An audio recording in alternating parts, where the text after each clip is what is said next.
রায় ও মার্টিনের প্রশ্নবিচিত্রা ক্লাস 9 এই বইটাকে ধরে তোমরা অনেকে সেকেন্ড সামেটিভ ইভ্যালুয়েশনের জন্য প্রস্তুতি নিচ্ছ। তো তোমাদের সাহায্য করার জন্য সেই সেকেন্ড সামেটিভ ইভ্যালুয়েশনের একটা ইংরেজি মডেল পেজ আজকে আমরা আলোচনা করব। আজকে আমরা আলোচনা করব মডেল কোশ্চেন পেপার 4 গাজল HNM হাই স্কুল HS। এটা রয়েছে পেজ নাম্বার 100। একের জায়গাটা রিড দ্য ফলোয়িং টেক্সট, একটা টেক্সট দেওয়া আছে, পড়তে হবে। The young seagull was alone on his লেজ। ওই বাচ্চা সিগাল মানে শঙ্খচিল, সে একা ছিল তার শৈলশিরার উপরে। এটা আমাদের হিজ ফার্স্ট ফ্লাইট ওখান থেকে নেওয়া হয়েছে। তো আমরা লাইনগুলোর মানে বলছি না, সরাসরি প্রশ্নোত্তর আলোচনা করছি, মন দিয়ে শোনো। প্রথমে এ দাগে কিছু এমসিকিউ দেওয়া আছে। একের দাগে the seagull family lived in a, ওই শঙ্খচিলের পরিবার বাস করতো কোথায়? উত্তর হবে রক শেল্টার। মানে অ্যাকচুয়ালি সে বাসার মধ্যে ছিল, কিন্তু সেই বাসাটা নেস্ট বলে কোথাও কিছু উল্লেখ নেই। টেক্সটে বলা আছে সেটা ছোট্ট গর্তে থাকতো, লিটিল হোল। হোল তো এখানে অপশানে নেই।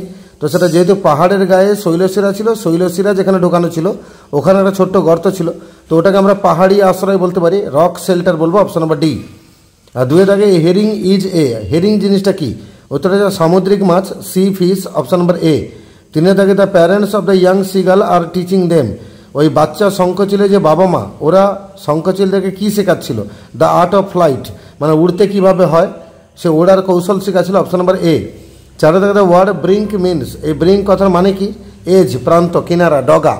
তো আমরা এজ বলবো, অপশন নাম্বার সিতে যাবো। বি দাগে অ্যান্সার দ্য ফলোয়িং কোশ্চেন্স, নিচে দুখানা কোশ্চেন আছে, উত্তর দিতে বলেছে। একে দাগে how long was the seagull sitting on the ledge by himself, ওই শঙ্খচিল শৈলশিরার উপরে একা বসেছিল কতক্ষণ? আমরা লিখবো he was sitting on the ledge for 24 hours, সে ওই শৈলশিরার উপরে বসেছিল 24 ঘন্টা ধরে। দুয়ে দাগে where did the seagull sleep at night, শঙ্খচিল রাতের বেলা ঘুমিয়েছিল কোথায়? তার উত্তর লিখবো he slept at night in a little hole, সে রাতের বেলা শুয়েছিল একটা ছোট্ট গর্তে। দুইয়ের দাগে রিড দ্য পোয়েম কেয়ারফুলি, একটা পোয়েম দেওয়া আছে। Mild the mist upon the hill, মানে পর্বতের উপরে মৃদু কুয়াশা, এটা আমাদের mild the mist upon the hill, এটাই কবিতার নাম, সেখান থেকে নেওয়া হয়েছে। লাইনগুলোর মানে আর বলছি না, দুটো এমসিকিউ আছে, মধ্যে শোনো। The mist falls on the, কুয়াশা পড়ছে কার উপরে? অন দ্য হিল, পর্বতের উপরে। The poetess here recalls the, কবি এখানে মনে করছেন কিসের কথা? ডেজ অফ ইউথ, শৈশবের কথা, অপশন নাম্বার সি। আর বি দাগে অ্যান্সার দ্য ফলোয়িং কোশ্চেন, একটা কোশ্চেন দিয়েছে, উত্তর লিখতে বলেছে। Name the poem and the poet of the above lines, কবির নাম আর কবিতার নাম লিখতে বলেছে। তো কবিতার নাম হচ্ছে mild the mist upon the hill, আর কবির নাম হচ্ছে এমিলি জেন ব্রন্টে। পারলে পুরো বাক্যে লিখবে the name of the poem is mild the mist upon the hill, আর তারপরে বাক্যে লিখবে the name of the poet is Emily Jane Bronte. একটা আনসিন দিয়েছে, পড়ছি শোনো। নিউ দিল্লি থেকে লেখা হয়েছে নভেম্বর মাসে 8 তারিখ, তার মানে এটা একটা newspaper report. Tulsi Gowda, a 72-year-old tribal woman from Karnataka, was conferred the Padma Shri Award on Monday for her contribution to the protection of the environment. তুলসী গৌড়া তার নাম, 72 বছর বয়স, ও একটা আদিবাসী সাঁওতালি মহিলা, কর্ণাটকে বাড়ি। তাকে পদ্মশ্রী পুরস্কার দেওয়া হলো সোমবার দিন। কেন না? পরিবেশকে রক্ষা করার কাজে তার যে অবদান তার জন্য। Barefoot and dressed in a traditional attire, she received India's 4th highest civilian award from President Ramnath Kovind during a ceremony in New Delhi. খালি পায়ে এসেছিল এবং সে পোশাকটা যে পরেছিল সাঁওতালি পোশাকই পরেছিল, মানে প্রথাগত সাঁওতালি পোশাক পরে সে ভারতের 4র্থ উচ্চ সম্মানের পুরস্কার, এই পদ্মশ্রী পুরস্কারটা নিল দিল্লিতে এসে রাষ্ট্রপতি রামনাথ কোবিন্দের হাত থেকে একটা অনুষ্ঠানের সময়। Belonging to Halakki indigenous tribe in Karnataka, Tulsi Gowda grew up in a poor and disadvantaged family. তো এর যে সাঁওতালদের আবার বিভিন্ন উপজাতি হয়, তাই না? তো তাদের যে বংশটা বা উপজাতিরা সেটা হচ্ছে হালাক্কি, সে হালাক্কি বংশের অন্তর্গত এই মহিলা তুলসী গৌড়া। তো তিনি কিন্তু বড় হয়েছেন একটা গরিব এবং অনুন্নত পরিবারে। She never received a formal education, প্রথাগত শিক্ষা তিনি কোনোদিনই লাভ করেননি। Yet today she is known as the encyclopedia of forest because of her vast knowledge on diverse species of plants and herbs. তবু আজকে ভারতবর্ষে তিনি কিন্তু পরিচিত ওই ফরেস্টের এনসাইক্লোপিডিয়া নামে। এনসাইক্লোপিডিয়া মানে কি? জিকের বইকে বলা হয়, প্রচুর জ্ঞানের ভাণ্ডার সমাহার, তাকে আমরা এনসাইক্লোপিডিয়া বলি। তো ফরেস্টের জ্ঞানের পাহাড় আমরা তাকে বলতে পারি, তাই তাকে উপাধি দেওয়া হয়েছে এনসাইক্লোপিডিয়া অফ ফরেস্ট, এই নামে ভূষিত করা হয় তার অগাধ জ্ঞানের জন্য, বিশেষ করে এই বিভিন্ন ধরনের প্রাণী, উদ্ভিদ এবং গুল্ম, এই জাতীয় গাছগুলো সম্পর্কে। Since the age of 12, she has planted and nurtured thousands of trees. সে 12 বছর বয়স থেকে তিনি হাজার হাজার গাছ লাগিয়েছেন এবং তাকে প্রতিপালন করে বড় করেছেন। Tulsi Gowda also joined the forest department as a temporary volunteer, তিনি বন দপ্তরে যোগদানও করেছিলেন একটা সাময়িক ভলেন্টিয়ার হিসেবে, স্বেচ্ছাসেবী হিসেবে। Where she was recognised for her dedication to nature preservation, যেখানে তার একটা আলাদা পরিচয় তৈরি হয় ওই প্রকৃতি সম্পর্কে ডেডিকেশনের জন্য। She was later offer a permanent job in the department, পরবর্তীকালে বন বিভাগে তাকে একটা স্থায়ী চাকরি প্রদান করা হয়। Today even at the age of 72 she continues to nurture plants and share her vast knowledge with the younger generation to promote the importance of environmental conservation.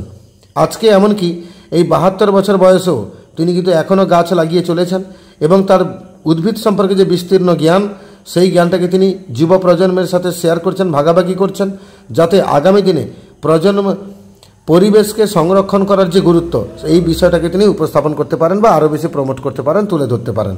এটা নেওয়া হয়েছে ইন্ডিয়া টুডে থেকে, অবশ্যই খবর কাগজের রিপোর্ট। 4খানা এমসিকিউ দেওয়া আছে। তুলসী Gowda is now এ সেপ্টাজেনারিয়ান, মানে কি 72 বছর বয়স। 7-এর ঘরে যাদের বয়স সেপ্টাজেনারিয়ান বলা হয়, 8-এর ঘরে যাদের বয়স অক্টোজেনারিয়ান বলা হয়, 9-এর ঘরে যাদের বয়স ননাজেনারিয়ান বলা হয়। তাহলে এনার 72 বছর বয়স, আমরা সেপ্টাজেনারিয়ান, এই উত্তরটা যাব অপশন নাম্বার এ। 2-এর দাগে the above passage is a report, এটা একটা নিউজ পেপার রিপোর্ট, আমি আগেই বলেছি। 3-এর দাগে she receive the Padmashri award from the president Ramnath Kovind, তিনি পদ্মশ্রী পুরস্কার পেয়েছেন রাষ্ট্রপতি রামনাথ কোবিন্দের কাছ থেকে। আর 4 থেকে Tulsi is known as the encyclopedia of the forest, তুলসীকে আরও এ নামেও পরিচিত করা যায়, ওই ফরেস্টের এনসাইক্লোপিডিয়া। আর ট্রু পাস 2খানা আছে, টিএফ লিখতে হবে, সঙ্গে সাপোর্টিং স্টেটমেন্ট দিতে হবে।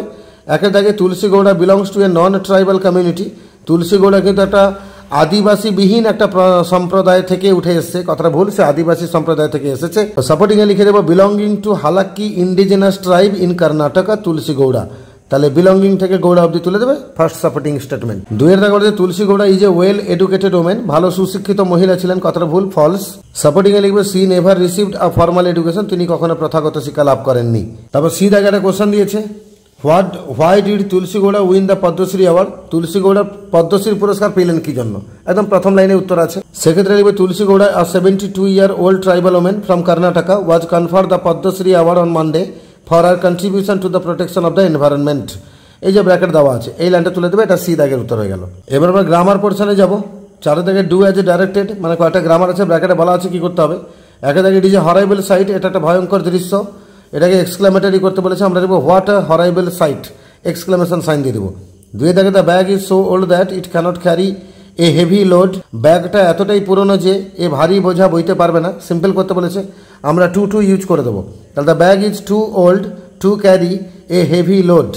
3-এর দাগে he could not attend the class due to his illness, সে ক্লাসটা অ্যাটেন্ড করতে পারলো না তার অসুস্থতার কারণে, কমপ্লেক্স করতে বলেছে, আমরা দেখবো he could not attend the class because he was ill.